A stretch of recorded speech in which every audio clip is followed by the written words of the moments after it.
हम मैथिली भक्ति सब गोटा के प्रणाम करै छी। आई हम एकटा कृष्ण जी के बधाई गीत लऽ के अयलहुँ। आशा अछि अहाँ सबके नीक लागत। सुनू ई कृष्ण भजन, कृष्ण जी के बधाई गीत। हमर वीडियो के लाइक, चैनल के सब्सक्राइब सेहो कऽ देबै। जय मैथिली, जय भक्ति। चलू चलू चलू सखी गोकुला नगर है। चलू चलू चलू सखी गोकुला नगर है। गोकुला में भेला सखी, गोकुला में भेला सखी नंद के किशोर है। गोकुला में भेला सखी नंद के किशोर है। नंद के किशोर भेला मदन गोपाल है। नंद के किशोर भेला मदन गोपाल है। चलू चलू चलू सखी गोकुला नगर है। चलू चलू चलू सखी गोकुला नगर है। चलू चलू चलू सखी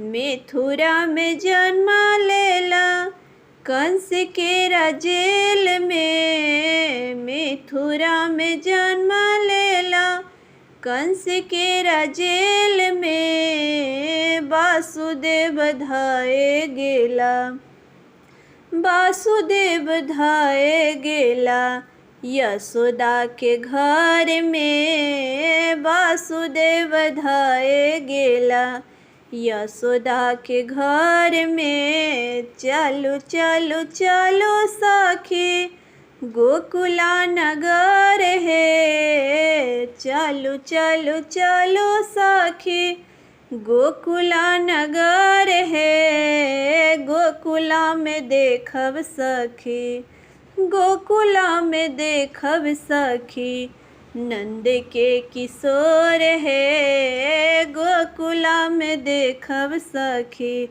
नंद के किशोर है। गोकुला में देखब सखी मुरलीधर है। देवकी के पुत्र छाई यशोदा के लाल है। देवकी के पुत्र छाई यशोदा के लाल है।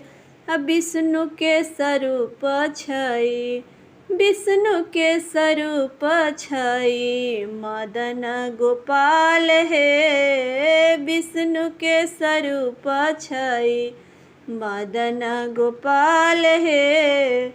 चलू चलू चलू सखी गोकुला नगर है। चलू चलू चलू सखी गोकुला नगर है। गोकुला में जन्म लेला, गोकुला में जन्म लेला, गोकुला में जन्म लेला नंद के किशोर है। गोकुला में जन्म लेला नंद के किशोर है।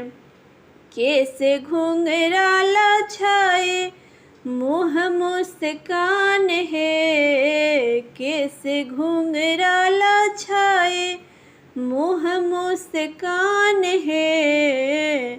चरण छुबाए लेला, चरण छुबाए लेला जमुना बेहाल है। चरण छुबाए लेला जमुना बेहाल है।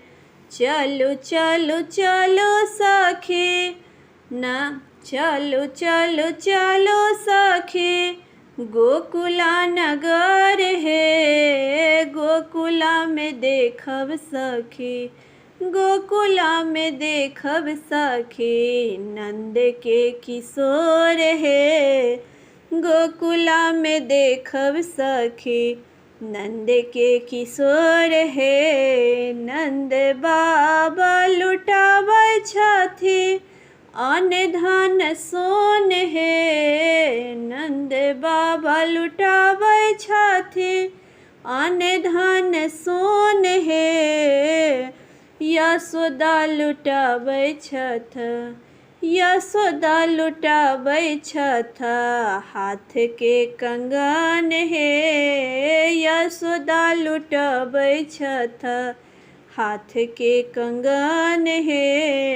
यशोदा लुटाबै छथ हाथ के कंगन हे। चलु चलु चलु सखी गोकुला नगर हे। चलु चलु चलु सखी गोकुला नगर हे। गोकुला में जन्म लेला, गोकुला में जन्म लेला नंद के किशोर हे। गोकुला में जन्म लेला मदन गोपाल हे। गोकुला में जन्म लेला मुरलीधर हे। गोकुला में जन्म लेला मुरली मनोहर हे। चलु चलु चलु सखी, चलु चलु चलु सखी।